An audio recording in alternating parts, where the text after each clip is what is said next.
En effet, c'est une nouvelle de dernière minute. Vladimir Poutine prépare une nouvelle vague de mobilisation en Russie afin de passer à une guerre de plus grande envergure. Plusieurs experts en ont conclu cela à partir des récentes actions du Kremlin. La veille, Roskomnadzor a officiellement annoncé qu'à partir du 1er avril, Telegram, YouTube et WhatsApp seront complètement bloqués en Russie. À la place, on propose aux Russes un messager entièrement centralisé, et ce qui est important, totalement contrôlé par le service fédéral de sécurité, appelé MAKS. Tout blocage des réseaux sociaux indique toujours l'intention de couper les canaux de communication alternatifs au pouvoir et l'accès à l'information. Le Kremlin prend actuellement un risque car les soldats russes en première ligne communiquent également via Telegram, mais cela permet aussi aux commandants russes de cacher certains détails à leur haut commandement. Mais tout réseau social qui n'est pas contrôlé par les autorités de Poutine est aussi un espace de communication pour les masses contestataires. Mais ce n'est pas tout. Aujourd'hui, la Douma d'État de la Fédération de Russie a adopté une loi tout simplement choquante. Désormais, seul le président de la Russie, Vladimir Poutine, a le droit exclusif de déterminer les cas où le FSB doit complètement bloquer toute communication. Cela concerne aussi bien la téléphonie mobile qu'Internet et même la radio et la télévision. Oui, désormais, Vladimir Poutine peut, à tout moment et de manière unilatérale, couper complètement l'accès à Internet et à la téléphonie mobile dans toute la Russie. Eh bien, je pense que vous comprenez déjà vous-même pourquoi Poutine a besoin de tels leviers d'influence. Il ne s'agit plus des réseaux sociaux, mais de la capacité à réprimer toute protestation. Qu'est-ce qui pourrait provoquer une protestation en Russie ? Soyons honnêtes. Et le Kremlin prépare clairement une nouvelle vague de mobilisation. Et dans cet épisode, je vais vous expliquer quels sont exactement les signes qui l'indiquent. Je m'appelle Alexei Petchi, discutons ensemble de ce sujet, mais avant de commencer, je vous demande de vous abonner à cette chaîne, de mettre un like, d'écrire n'importe quel commentaire sous cet épisode, et surtout de vous abonner à ma chaîne Telegram Petchi News. Le lien se trouve dans la description de cette vidéo, là-bas nous publions des actualités en temps réel dès qu'elles arrivent. Ainsi, de plus en plus de signes indiquant que Vladimir Poutine se prépare à une nouvelle vague de mobilisation, mais il craint également une explosion de protestations. Les réseaux sociaux et messageries les plus populaires, Telegram, YouTube et WhatsApp, cesseront complètement de fonctionner sur le territoire russe dès le 1er avril. À ce jour, les autorités russes limitent leur fonctionnement. Ils fonctionnent déjà mal en principe. Et il est rapporté qu'à partir du 1er avril, Roskomnadzor commencera le blocage total des messageries dans tout le pays, comme cela a été fait avec Instagram et Facebook. Il est affirmé que l'application Telegram ne se chargera ni via les réseaux mobiles, ni via les systèmes Internet fixes. Parallèlement à cela, Roskomnadzor s'est attaqué au blocage total de tous les services VPN et ainsi de suite. À l'heure actuelle, il n'est un secret pour personne que Roskomnadzor a décidé de bloquer tous ces réseaux sociaux mentionnés. Et chez Roskomnadzor, bien sûr, ils ont trouvé une raison et ont déclaré que, je cite, « les messageries ne respectent pas les lois russes, ne protègent pas les utilisateurs contre les escrocs et ne luttent pas contre le terrorisme ». Mais en réalité, tous ces messageries ont simplement refusé de donner à Vladimir Poutine l'accès aux conversations des utilisateurs et cela a beaucoup contrarié Vladimir Poutine. Pour que vous compreniez. Le 16 février, la modération de Telegram a annoncé avoir bloqué plus de 230 000 groupes et chaînes en une seule journée.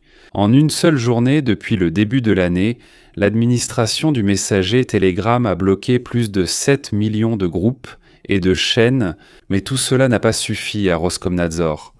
Là-bas, ils ont de nouveau déclaré « Écoutez, ce n'est pas ce que nous vous avons demandé de faire.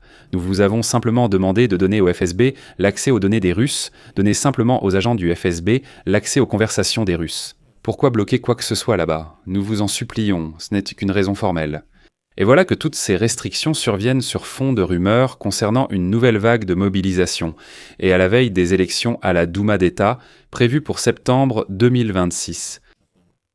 Il est évident que le Kremlin veut limiter l'ambiance négative diffusée via les messageries, mais qu'est-ce que Poutine propose aux Russes comme alternative ? Bien sûr, le messager national Max, et ici je rappelle brièvement que depuis le 1er septembre 2025, le messager Max doit, par exemple, être préinstallé par défaut sur tous les nouveaux smartphones et tablettes vendus en Russie. Au final, il reste maintenant pour les Russes ce qu'on appelle la liste blanche de services. Ce sont les services Gozuslugi, Yandex, le navigateur, vContact, 2GIS, ce messager Max, et ainsi de suite. Absolument toutes ces applications sont sous le contrôle total du Kremlin. Et chaque mot prononcé dans ces messageries ou applications, toute correspondance, tout cela est vu par le FSB et peut être bloqué. L'utilisation des autres messageries et applications est désormais interdite.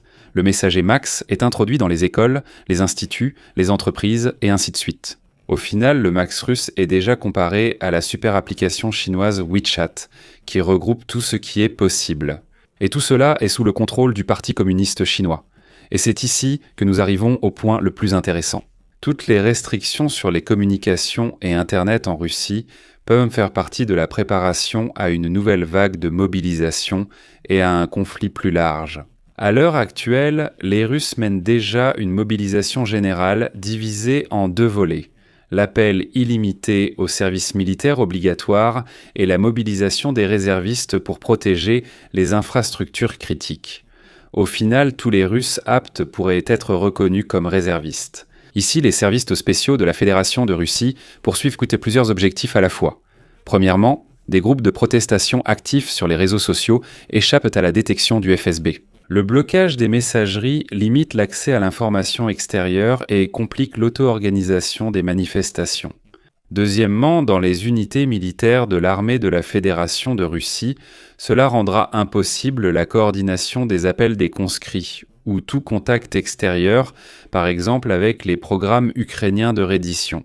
Autrement dit, actuellement, certains occupants russes peuvent trouver des informations sur Telegram, contacter les services spéciaux ukrainiens, se rendre et survivre, mais après le blocage, ils ne pourront plus le faire.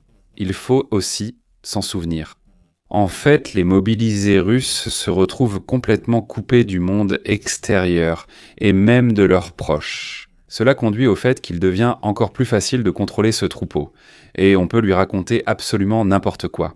Ils y croiront, on peut leur dire qu'ils ont déjà conquis l'Ukraine ou que l'OTAN menace de tout bombarder, Moscou inclus.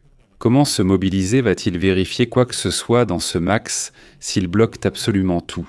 Poutine peut couper toute connexion mobile ou Internet. J'expliquerai plus tard ce que je veux dire. Cela m'a vraiment choqué aujourd'hui.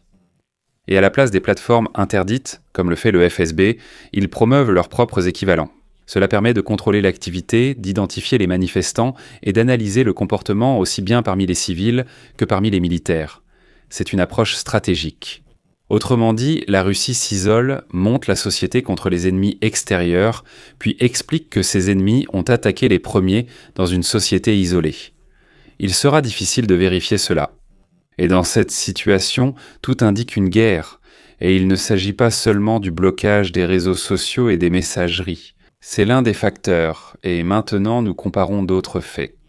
Rappelez-vous, il n'y a pas si longtemps, des exercices de démonstration Zapad 2025 ont eu lieu en Biélorussie, où des scénarios contre le flanc et de l'OTAN, les pays baltes et scandinaves ont été travaillés parallèlement à des manœuvres navales dans la Baltique et l'Atlantique.